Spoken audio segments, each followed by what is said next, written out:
জুলাই গণ অভ্যুত্থানের সময় গাজীপুরে পুলিশের গুলিতে নিহত কলেজ ছাত্র হৃদয় হোসেনের মরদেহ উদ্ধারে নেমেছে ফায়ার সার্ভিস।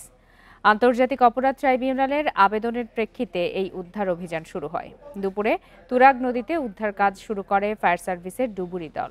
এ সময় আন্তর্জাতিক অপরাধ ট্রাইব্যুনালের কর্মকর্তা ও পুলিশ সদস্যরা উপস্থিত ছিলেন। এর আগে 15 জুন হৃদয় হত্যার ঘটনায় ট্রাইব্যুনালে মানবতা বিরোধী অপরাধের মামলার শুনানিতে মরদেহ খুঁজে না পাওয়ার কথা জানান প্রসিকিউটর। পরে তার আবেদনের প্রেক্ষিতে 17 আগস্ট তদন্ত প্রতিবেদন দাখিলের সময় নির্ধারণ করে ট্রাইব্যুনাল। গত বছরের 5 আগস্ট কোনাবাড়ীতে হৃদয়কে পুলিশের গুলি করার ভিডিও সামাজিক যোগাযোগ মাধ্যমে ছড়িয়ে পড়ে।